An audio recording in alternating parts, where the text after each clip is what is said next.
a platform that would have been for the Indians to look over and shoot arrows at the bad guys. This hole wasn't here.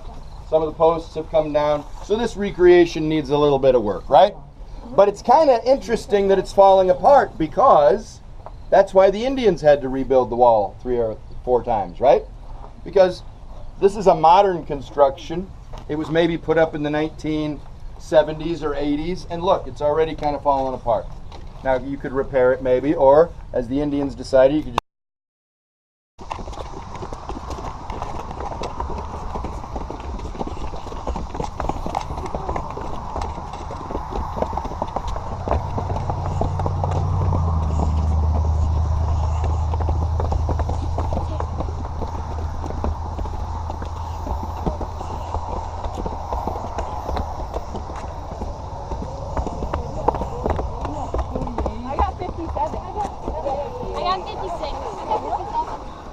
I got 57. Oh, I got 50. You need to How take can I have different numbers?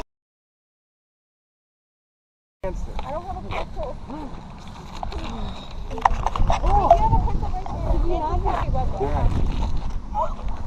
we'll take him over to the grass. These things are so scary. Yo, you got that? Hurry up so I can continue. He's back.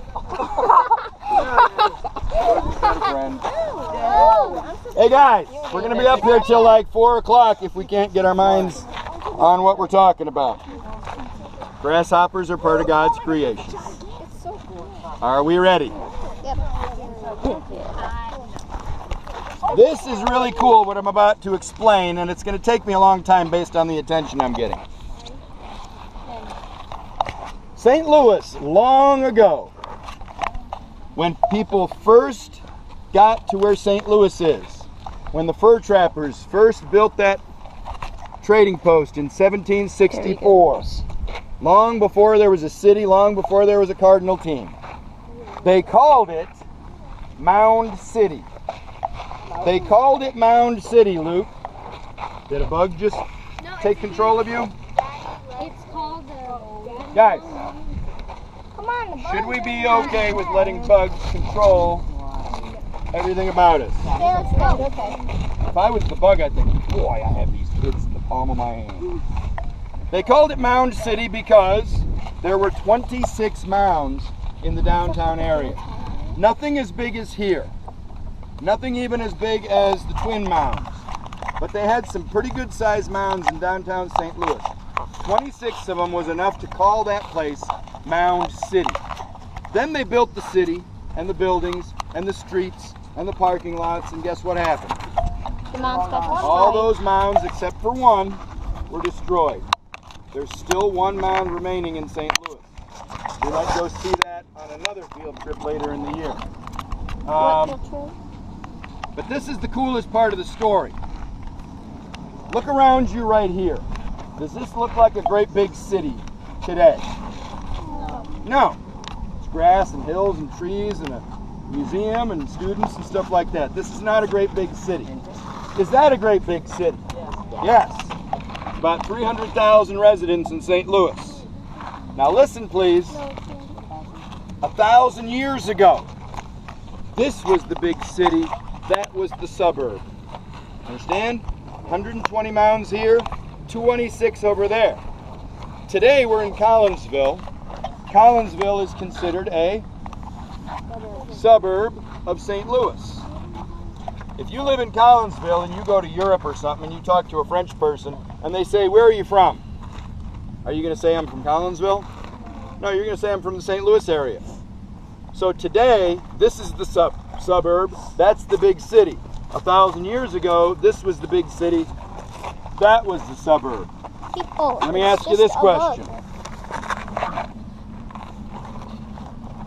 Why do people move from the big city to the suburbs? It's quieter, hopefully cleaner, maybe safer, maybe quieter.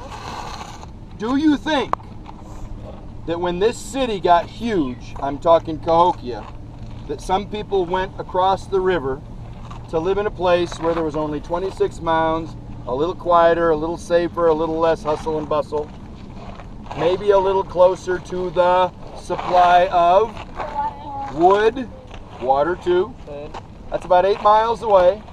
They would have traveled their little creek down to where Mound City was. But when I look at St. Louis from here, obviously it's a cool view. But to think about the difference between today and 1,000 years ago. Let's come over here for a group picture with St. Louis in the background. Hey, Dad. You wanna go back to the grass? You just. I got video evidence of him. Isn't that right, Ellie? You saw the I really bug want to take it back. firsthand, right? I want to take him and make that grasshopper a bit. Come out, sometime today, please. Grasshopper babies. All right, smile. Hey, Taylor.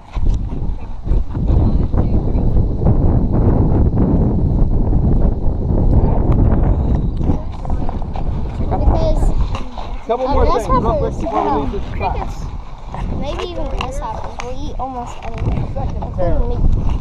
really chewed up, kind of eroded. I think that's because the weather comes from the west, Jeez, Abby, and you this almost gets smacked more me. There's a bug. downpour, ladies. But there's that's a recreation, but that probably would have been a similar Was type. it this far from Monk's Mountain? Yep. Wow. Abby wants to know if was it really this far from Monk's Mountain? He said yes. What did I already tell you in class to answer that question? Yes, sir.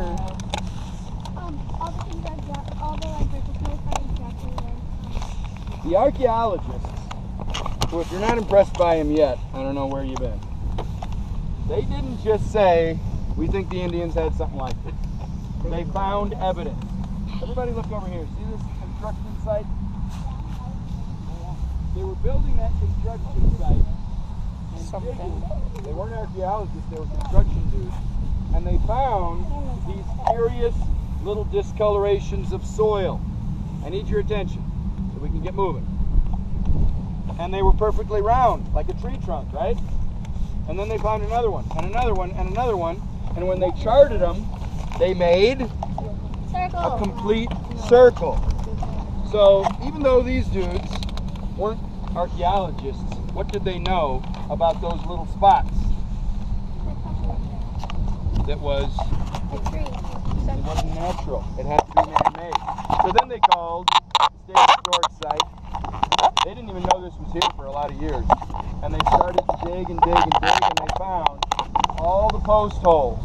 And you're thinking, well, what do you mean did they find the post hole? They found a discoloration of soil. You following me on this? It was like gray soil, tan for a little bit, and then gray soil.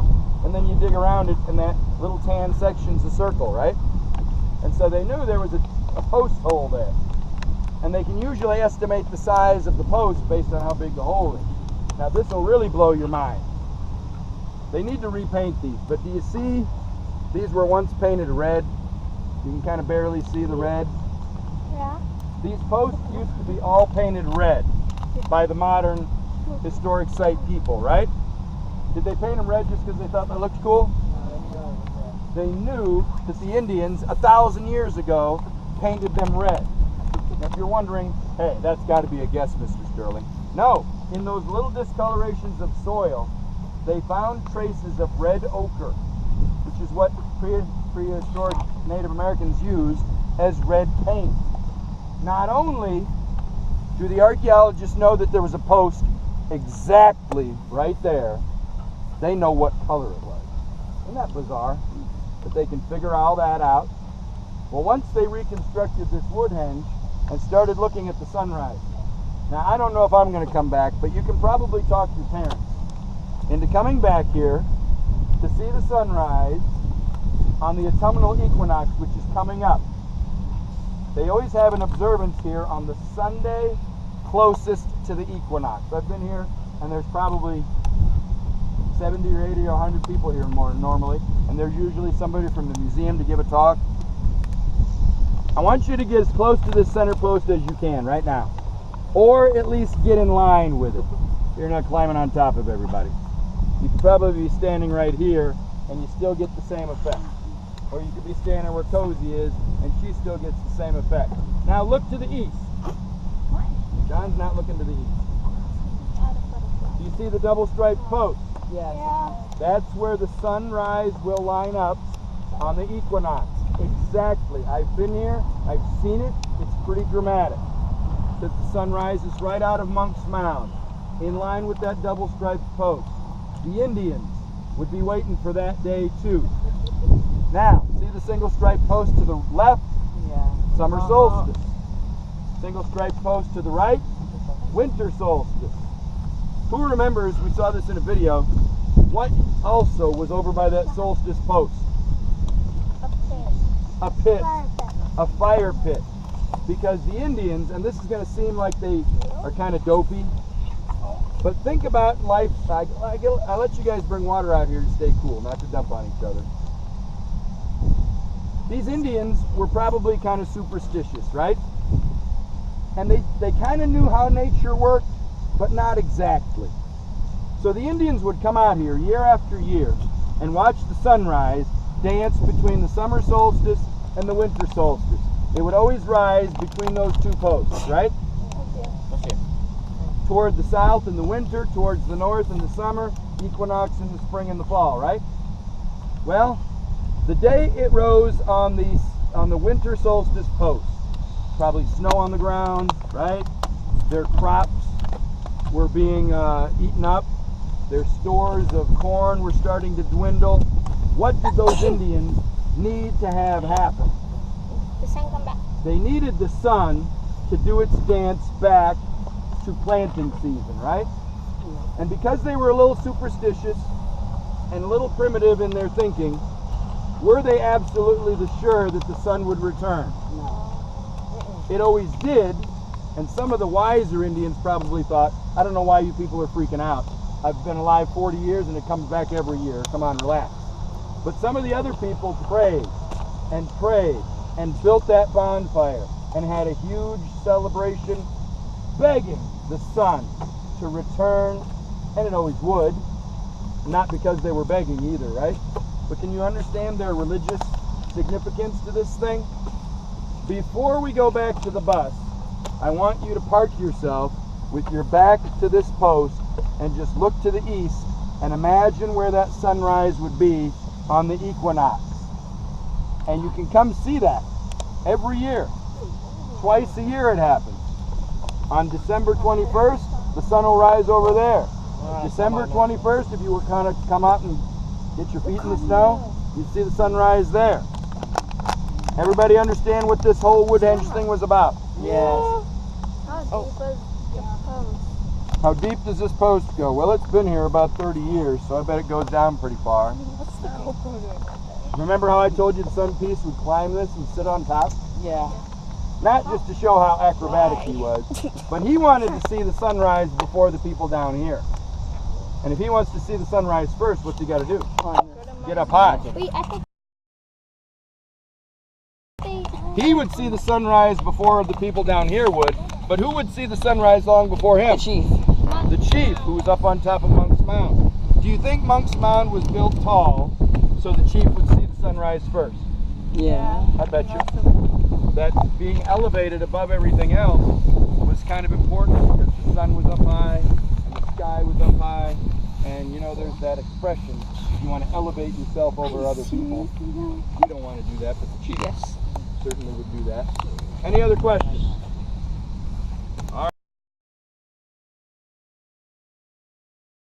Why do you have your Can I hold it? I just want No, it's Jonathan. I just want to hold it. I like vlogging. Let's try a water bottle. I want to go to the back of the trailer. I think I should start a channel. Oh, but the thing about if you're talking about like... My burden was taken by Abby. No, I'm a vlogger now. You aren't... Yes, I am. Okay, how you send that screenshot your video to me? No, the thing you're talking about if you had to become a YouTuber. I'm vlogging. Most subscribers you'll ever get is I'm 0. vlogging.